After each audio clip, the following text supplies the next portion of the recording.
Hello everybody! Good morning! Good morning sa inyong lahat! Today is 2nd of October 2025. 10:30 na ng umaga guys. 10:30 pero nasa bahay ako. Supposed to be I'm working today.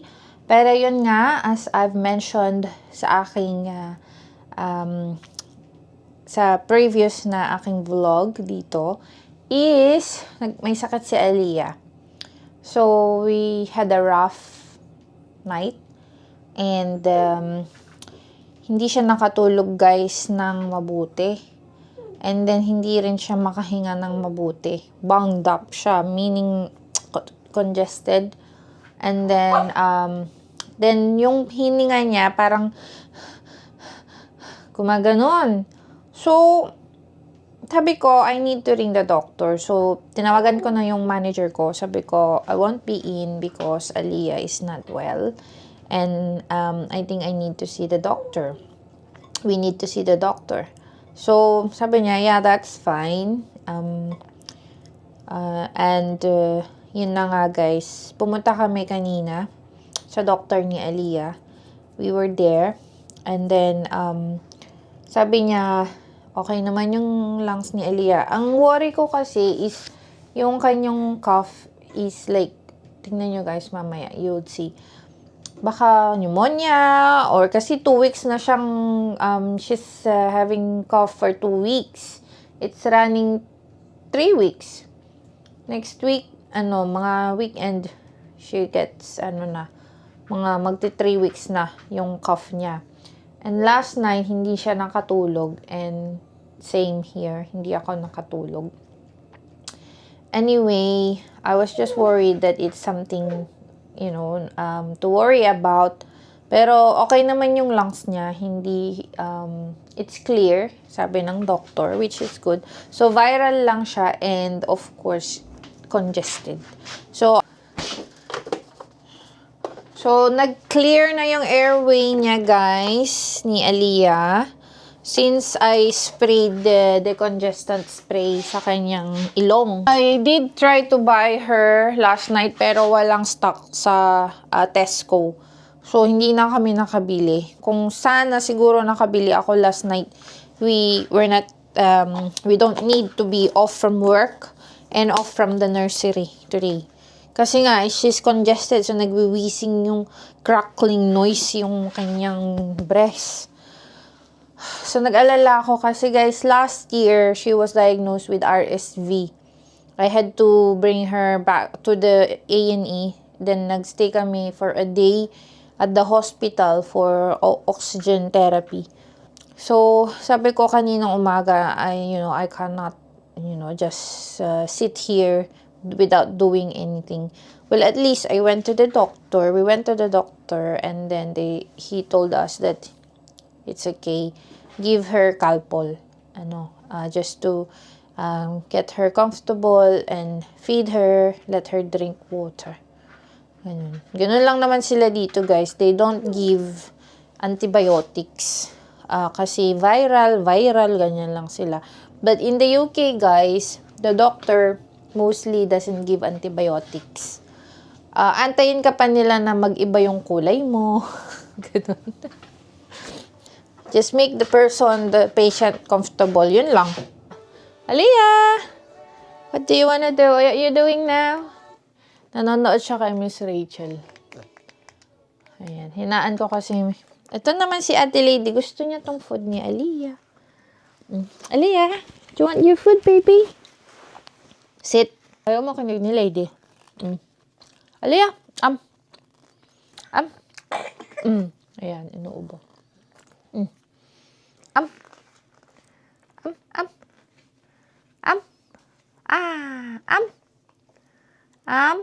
Good job. Got your books? Shall mommy get you Calpol? Mommy give you Calpol? Vlog, ganyan yan. Nagbabasa siya lagi ng libro. Oh, ayan. Zebra. Elephant. Where's the zebra? Show mommy. Where's the zebra? Zebra. Why it's zebra? They have stripes. Black and white stripe, isn't it? Ayun guys, so na-scare naman ako this morning na naman. Napraning na naman ang momshi. Pero si Andy, she's okay, ganyan siya. Tapos ako naman, no, she's not okay. Kasi syempre guys, if you work at the health industry kasi, you've seen the worst. So medyo, you kind of like prevent it to go far worse, right? So if you can prevent it now, better. The better nga, prevent is better than cure, sabi nga nila. So, prevent to get worse, di pumunta ka sa doktor, diba? So, si Andy, she's fine, ganyan siya. Ako naman, no, I have to go to the doctor. Well, ganun talaga, guys. Lalo na, ang hirap kasi dito, yun na nga, wala akong mapag-iwanan kay Aliyah. And, si Andy, wala siya. Nagpuntang London. He went to London for suppliers event or something. And then, only me and Aliyah. So, I had to stay at home and, not go to work. So, it's either naka-emergency leave ako ngayon or naka-annual leave. So, I don't mind using my annual leave kasi emergency naman siya talaga. And, my child health is my priority. She's my priority at the moment. So, work can wait. And they can do it. Actually, yung clinic namin, we don't need to cancel any clinic. Kasi andun yung doctor namin and one of my colleagues. Pa rin siya guys, congested siya dito. Pero, medyo mas okay na siya kasi nakatulog siya. From 7:30 to 9 o'clock, nakatulog si Aliyah.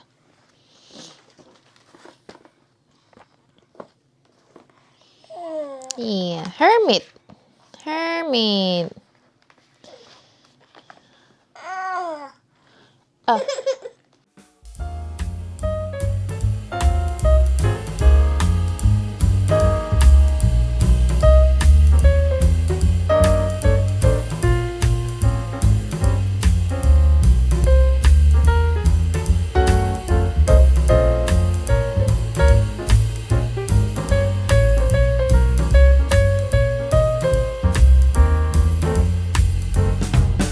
Mami may sakit siya eh.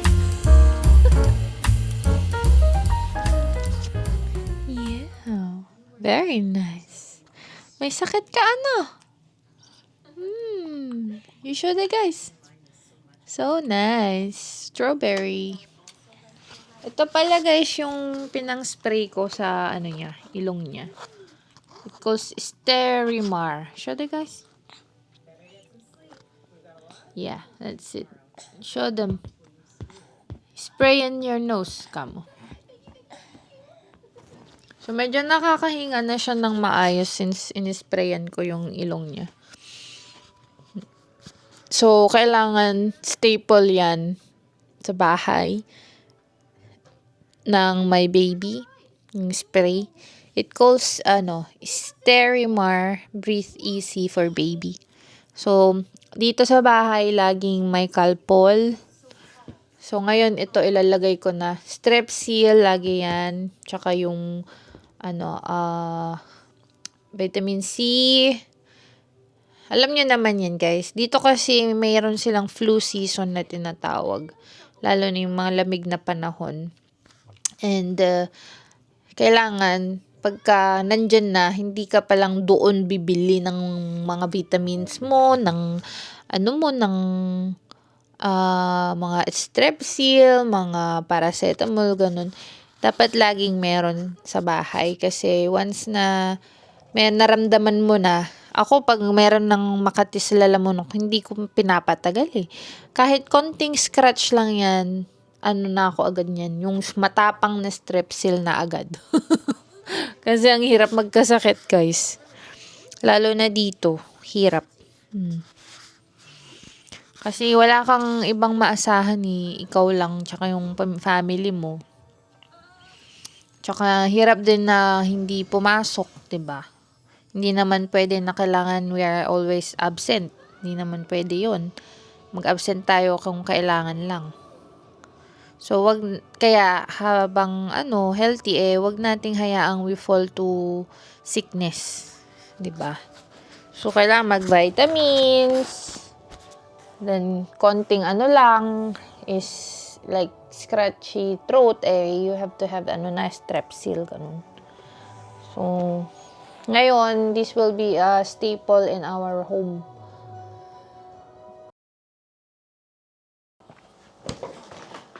Where's Frog? Where's the frog? Where? There. Where's the, pakita natin sa guys, anong ginagawa mo? Where's the lion? Lion, where's the lion? That's the frog. Where's the lion? Lion. There, that's right. Good job. Where's the penguin? Penguin. Penguin. That's the tiger. Tiger. Penguin. Where's the penguin? There. Good job. Where's the frog? Where's the frog? Where's the frog? Aliyah, where's the frog? Bye-bye. Napansin ko kay Aliyah, pag sabihin mong, pag ayaw na niya ang isang bagay, she would do this. Bye-bye. Kunyari, ayaw na niyang kumain. She will wave her hand. Like, gaganon siya, Kunyari, ayaw na niya kumain, or ayaw na niya yung isang bagay, she would do this. Cute. And like telling me that I'm done. I'm done, mommy. I'm done with this. Parang ganun ba? Ang cute-cute. Anyway, medyo okay pa yung pakiramdam niya. So, habang hindi siya umiiyak, ako ay, guys, gagawa ng lunch.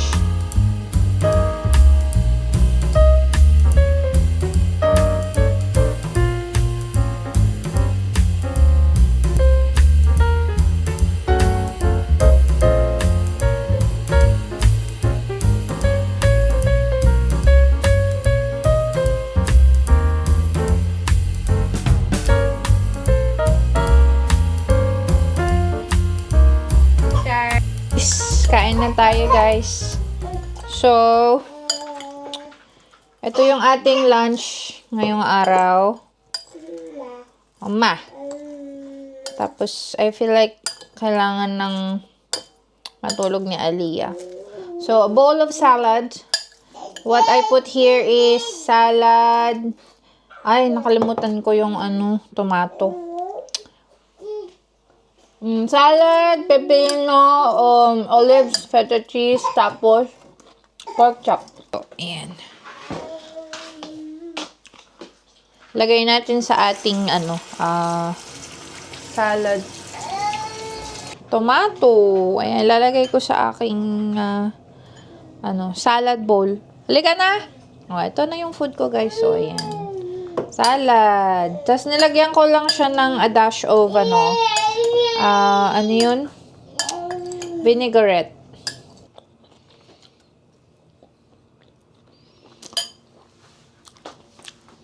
Hello?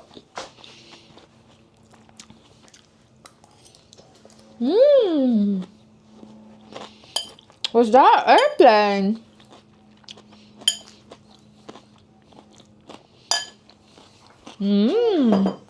Airplane.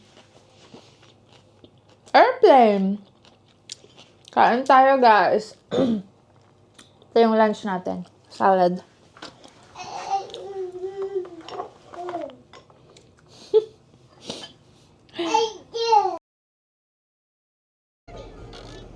Hello, hello, hello. Time check, 6:20 ng gabi, guys. So, andito si Aliyah sa likod and Lady. Oh, Lady, say hi. Hi to the guys. Ayan. So, 9:20 yung dating ni Daddy sa train station.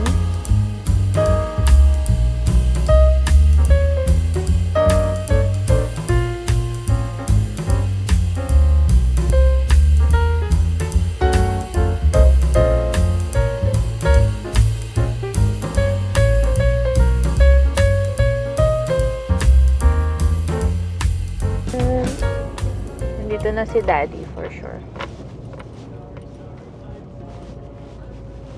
Ah, yun na si Daddy.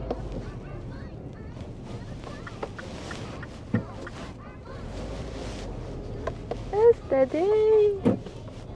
It's my passenger. Yan, si Daddy. Oh. Hi, Dad! Ay. Ready, in. Hi, Daddy! Hey, here's your loot bag. Oh, oh, see? BT. Wholesale.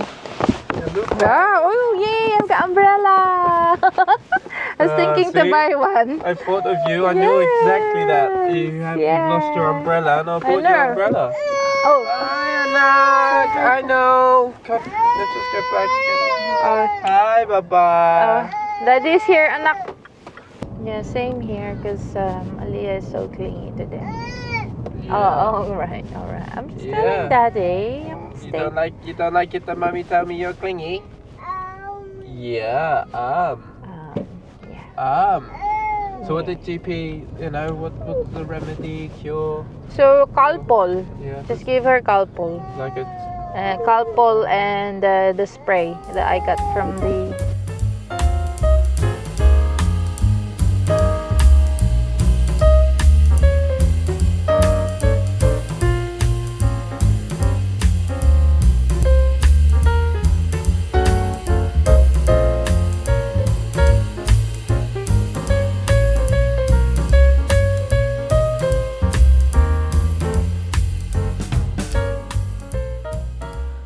Okay guys, andito na tayo sa bahay. So, si Aliyah medyo may sinat siya. Medyo mainit yung niya, yung kanyang ulo. But anyway, check natin yung temperature niya mamaya. Medyo may sinat pa rin na naman siya. Kasi paggabi na naman, no? But anyway guys, meron tayong bag dito from Daddy. Ito yung mga freebies sa conference nila. BT Wholesale, sabi. So, ang first item in the loot bag is reusable bottle. Natin. Anong itsura? Reusable bottle. Another flask for us. Oh, this is nice. Ooh, next. Mommy's umbrella! Yay! It's good I haven't bought a new umbrella. Kasi I couldn't find the umbrella. My umbrella. So, meron tayong payong, guys. Payong. What's this? It's like a brochure. Oh, Aliyah wants the chocolate. You hold it then. There's a bit another chocolate. There's two. There's one more chocolate here. 2 chocolates. So you can have them both. Next. Ooh! Gummy bear sweets. That's for Daddy. Another one. Wow! Chargers. Oh, Daddy. Daddy made sure she get a lot of freebies. Oh, that's cute. Good together. Yan, Gamma. Okay. Thank you, Gamma. Hello, guys. It's time check. It's 10:42 ng gabi. tayo ay, ito, haggard na. Dahil, yun nga, Leah was ill today. So, I didn't go to work because of her. And, yeah. Anyway, guys, I'm closing this vlog here kasi I'm just doing my nails kasi tomorrow it's Friday and pupuntahan na kami sa bahay ng friend ko na ikakasal on Saturday because we will help to decorate. Ayan, so yeah, I book a time off for tomorrow. Kasama yung mga friends ko, we are going to Bristol kasi doon ang wedding ni Tita Hannah. So we'll help for the decoration and preparation for the wedding on Saturday. So excited for Tita Hannah's wedding. Anyway guys, I'm closing this vlog here kasi after ng nail polish ko, I will, meron pa akong gagawin. So, I have to study. Anyway, sa ibang vlog na lang yan. If maisisingit ko, I need to study stuff. Like, my work stuff. So, anyway guys, thank you for watching our vlog. And till our next one. So, samahan nyo ulit kami sa panibagong vlog sa series na Working Mom Diaries. So, thank you guys. And, ano ba yung gusto kong idag? And bye! Bye! God bless! Kung nagstay kayo hanggang sa dulo ng vlog nito, God bless you po. And more returns to you guys. So, salamat and till our next vlog. Bye!